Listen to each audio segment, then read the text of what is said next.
তো বন্ধুরা দেখতে পাচ্ছ চলে এসেছি আমি মালদা মঙ্গলবাড়িতে। এই যে এখন আমি এই যে দিকটা মালদা রয়েছে, এদিকে এখন আমি যাব বুলবুলির রাস্তায়, আয়ো বুলবুলির বাস ধরবো। আর বাস ধরে যাব এখন আমি আয়োতে। তো কি করতে যাচ্ছি, কিসের জন্য যাচ্ছি, শেষ পর্যন্ত আমার ভিডিওটা দেখতে থাকো, ঠিক আছে? Let's go.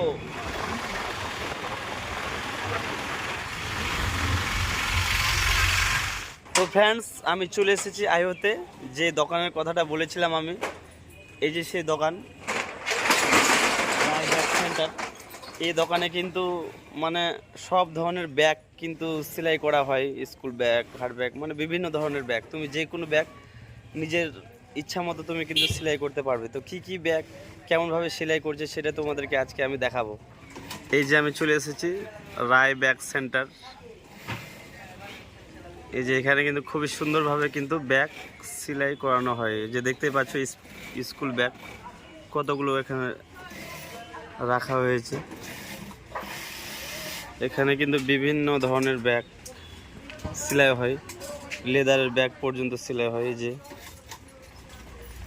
এই কেসিওর ব্যাগ, প্যাডের ব্যাগ, নানান ধরনের ব্যাগ তুমি যেমন সেলাই করতে চাইবা সেভাবে সেলাই করবে। এই যে ব্যাগটা দেখতে পাচ্ছ, এটা হচ্ছে XPX10-এর ব্যাগ। এই যে মেশিন রয়েছে,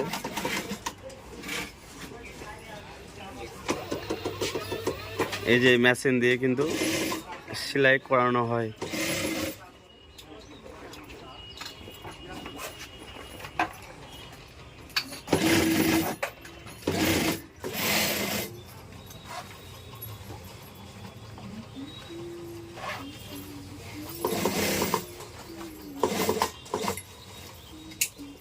তো বন্ধুরা, আপনারা দেখতে পারলেন যে কিভাবে এখানে ব্যাগ তৈরি করা হয় আয়োতে।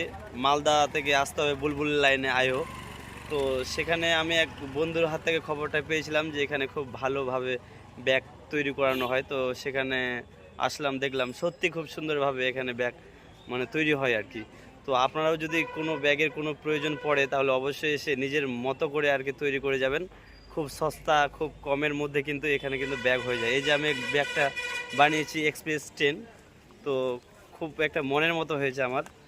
তো আপনারাও আসবেন, এইভাবে ভালো লাগবে। তো অবশ্যই আসবেন দোকানে, এসে ব্যাগ ট্যাগ বানিয়ে নিয়ে যাবেন, খুব ভালো লাগবে। তো এরকম আরও গুরুত্বপূর্ণ ভালো ভালো নিউজ পেতে হলে, ব্লগ ভিডিও দেখতে হলে অবশ্যই আমার দেবসুরজিৎ নিউজ চ্যানেলটি অবশ্যই সাবস্ক্রাইব করে রাখতে হবে। আর হ্যাঁ, ফেসবুক পেজ দেবসুরজিৎ অবশ্যই ফলো করে রাখতে হবে, ঠিক আছে? ততক্ষণে সবাই ভালো থাকবেন, সুস্থ থাকবেন, আর আমার ভিডিও অন্তত দেখতে থাকবেন। টাটা।